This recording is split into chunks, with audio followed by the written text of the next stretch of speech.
सभी को नमस्ते। हमारे चैनल पर आपका फिर से स्वागत है। हर कर्मचारी उस दिन का इंतजार करता है जब सालों की मेहनत का सम्मान किया जाएगा। लेकिन क्या होता है जब कोई जरूरी फैसला सालों तक पेंडिंग रहता है? हाल ही में आए एक ऑफिशियल अपडेट ने एक बार फिर बीएसएनएल में लंबे समय से इंतजार किए जा रहे 3 आरडी पे रिवीजन कमेटी के लागू होने की ओर ध्यान खींचा है, और इसमें काम कर रहे कर्मचारियों और रिटायर्ड परिवारों दोनों के लिए जरूरी जानकारी है। इस टॉपिक पर जाने से पहले हम आप सभी से हमारे चैनल को सब्सक्राइब करने और हमें सपोर्ट करने की रिक्वेस्ट करते हैं। कई कर्मचारियों ने इस उम्मीद के साथ दशकों तक ऑर्गेनाइजेशन में काम किया है कि उनकी सैलरी रिवीजन और रिटायरमेंट बेनिफिट्स का सही तरीके से सेटलमेंट किया जाएगा। कुछ अभी भी सर्विस में हैं, कुछ पहले ही रिटायर हो चुके हैं। कई परिवार हर ऑफिशियल अपडेट पर नजर रख रहे हैं, क्योंकि पे रिवीजन सिर्फ महीने की सैलरी के बारे में नहीं है। यह भविष्य की फाइनेंशियल प्लानिंग, रिटायरमेंट कैलकुलेशन और भविष्य के बारे में पूरे कॉन्फिडेंस पर असर डाल सकता है।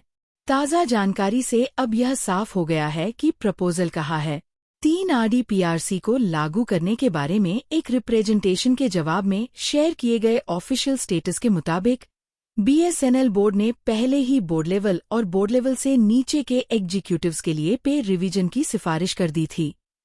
यह सिफारिश एक जैसे 15% फिटमेंट बेनिफिट पर आधारित है, जिसे 1 जनवरी 2017 से लागू करने का प्रस्ताव है। यह प्रस्ताव डिपार्टमेंट ऑफ टेलीकम्युनिकेशंस को भेजा गया था, जो बीएसएनएल का एडमिनिस्ट्रेटिव मंत्रालय है। यह प्रस्ताव मूल रूप से 14 नवंबर 2017 को एक ऑफिशियल कम्युनिकेशन के जरिए भेजा गया था। हालांकि लेटेस्ट स्टेटस से ये कंफर्म होता है कि डिपार्टमेंट ऑफ टेलीकम्युनिकेशन से मंजूरी का अभी भी इंतजार है। इसका मतलब है कि प्रस्ताव को रिजेक्ट नहीं किया गया है। साथ ही इसे लागू करने के लिए जरूरी फाइनल मंजूरी भी अभी तक नहीं मिली है।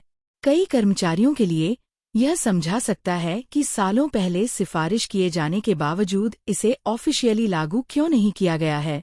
एक और जरूरी अपडेट है जिसे नजरअंदाज नहीं किया जाना चाहिए। कम्युनिकेशन में नॉन एग्जीक्यूटिव कर्मचारियों के लिए वेज रिवीजन के बारे में भी बताया गया है। नॉन एग्जीक्यूटिव के लिए सिफारिशें जॉइंट वेज रिवीजन कमेटी ने तैयार की थीं, जिसमें बीएसएनएल मैनेजमेंट और मान्यता प्राप्त कर्मचारी यूनियनों के प्रतिनिधि शामिल थे। इन सिफारिशों को बीएसएनएल बोर्ड ने पहले ही मंजूरी दे दी है। बोर्ड से मंजूरी मिलने के बाद प्रपोजल को 24 फरवरी 2026 के एक ऑफिशियल लेटर के जरिए डिपार्टमेंट ऑफ टेलीकम्युनिकेशंस को भेज दिया गया। एग्जीक्यूटिव प्रपोजल की तरह ये रिकमेंडेशन भी एडमिनिस्ट्रेटिव मिनिस्ट्री से मंजूरी का इंतजार कर रही है।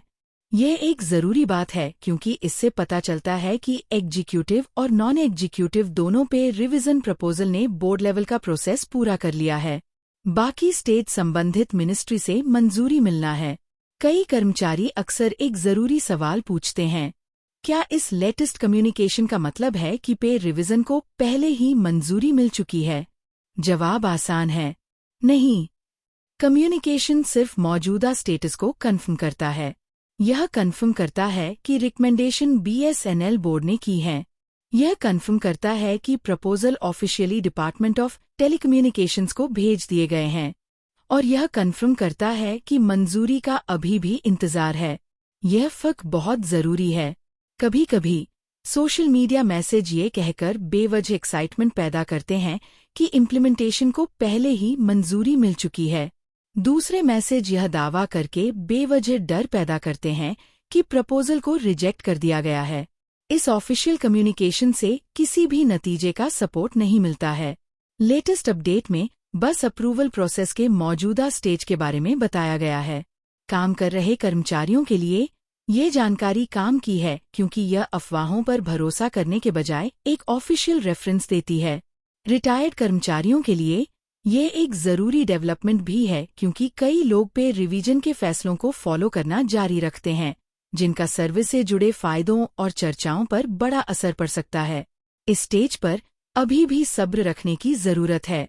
किसी भी प्रेसिडेंशियल डायरेक्टिव या इम्प्लीमेंटेशन ऑर्डर जारी करने से पहले अप्रूवल प्रोसेस में एडमिनिस्ट्रेटिव जांच शामिल होती है। जब तक वे अप्रूवल नहीं मिल जाते, तब तक इम्प्लीमेंटेशन की कोई कंफर्म तारीख नहीं होती।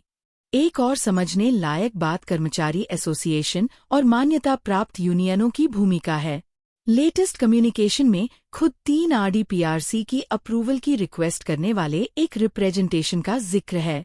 इससे पता चलता है कि कर्मचारी संगठन संबंधित अधिकारियों के सामने मामला उठाते रहते हैं। ऐसे रिप्रेजेंटेशन मुद्दे पर विचार करने में मदद करते हैं और ये पक्का करते हैं कि कर्मचारियों की चिंताएं रिकॉर्ड में रहें। अब कर्मचारियों को क्या करना चाहिए? सबसे पहले सिर्फ BSNL या डिपार्टमेंट ऑफ टेलीकम्युनिकेशंस द्वारा जारी ऑफिशियल कम्युनिकेशन पर ही भरोसा करें।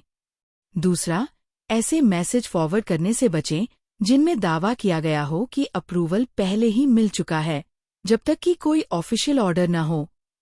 तीसरा, personal service record, salary document और रिटायरमेंट से जुड़े पेपर ठीक से मेंटेन रखें। अगर भविष्य में कोई इम्प्लीमेंटेशन ऑर्डर जारी होता है तो पूरे रिकॉर्ड होने से प्रोसेस आसान हो सकता है। मान्यता प्राप्त एम्प्लॉय एसोसिएशन से जुड़े रहना भी समझदारी है, क्योंकि वे आमतौर पर ऑफिशियल कम्युनिकेशन जारी होने के बाद वेरीफाइड जानकारी शेयर करते हैं। एक और सावधानी भी उतनी ही जरूरी है। गुमराह करने वाली ऑनलाइन पोस्ट से सावधान रहें। कभी कभी वीडियो या सोशल मीडिया मैसेज में आकर्षक हेडलाइन का इस्तेमाल किया जाता है जो तुरंत पेमेंट, एरियर रिलीज या कंफर्म इम्प्लीमेंटेशन का सुझाव देती हैं। हमेशा हेडलाइन से आगे पढ़ें। चेक करें कि जानकारी किसी असली सरकारी ऑर्डर के बारे में है या सिर्फ एक प्रपोजल पर चर्चा करती है। इस अंतर को समझने से कंफ्यूजन और फालतू उम्मीदों से बचा जा सकता है। भले ही अप्रूवल अभी भी पेंडिंग है, इस ऑफिशियल स्टेटस अपडेट की वैल्यू है। यह कंफर्म करता है कि प्रपोजल ऑफिशियल एडमिनिस्ट्रेटिव प्रोसेस का हिस्सा बने हुए हैं। यह भी कंफर्म करता है कि मामला विचार से गायब नहीं हुआ है। यह अपने आप में उन हजारों एम्प्लॉय और पेंशनर्स के लिए क्लैरिटी देता है जो ऑथेंटिक जानकारी का इंतजार कर रहे हैं। आसान शब्दों में, अभी की स्थिति ये है। BSNL बोर्ड ने 1 जनवरी 2017 से एग्जीक्यूटिव के लिए 15% फिटमेंट के साथ 3 RDPRC की सिफारिश की है। यह प्रपोजल डिपार्टमेंट ऑफ टेलीकम्युनिकेशंस को भेजा गया था। मंजूरी का अभी इंतजार है। नॉन एग्जीक्यूटिव कर्मचारियों के लिए वेज रिवीजन कमेटी की सिफारिशों को भी BSNL बोर्ड ने मंजूरी दे दी है और 24 फरवरी 2026 को डिपार्टमेंट ऑफ टेलीकम्युनिकेशंस को भेज दिया है। वह प्रपोजल भी मंजूरी का इंतजार कर रहा है। जब तक कोई ऑफिशियल मंजूरी और लागू करने का ऑर्डर जारी नहीं हो जाता, कर्मचारियों को इसे आखिरी फैसले के बजाय स्टेटस अपडेट मानना चाहिए। अंदाजों पर निर्भर रहने के बजाय ऑफिशियल डॉक्यूमेंट्स के जरिए जानकारी रखना हमेशा बेहतर होता है। ध्यान से दी गई जानकारी से बेहतर फैसले लिए जाते हैं। सब्र निराशा से बचाता है और वेरीफाइड अपडेट सभी को कॉन्फिडेंस और मन की शांति के साथ आगे बढ़ने में मदद करते हैं। अगर आपको यह जानकारी काम की लगी तो कृपया इसे अपने व्हाट्सएप और फेसबुक ग्रुप्स में शेयर करें। अपने सवालों के साथ नीचे कमेंट करें और फैक्ट बेस्ड अपडेट्स के लिए सब्सक्राइब करना न भूलें। ये वीडियो देखने के लिए धन्यवाद।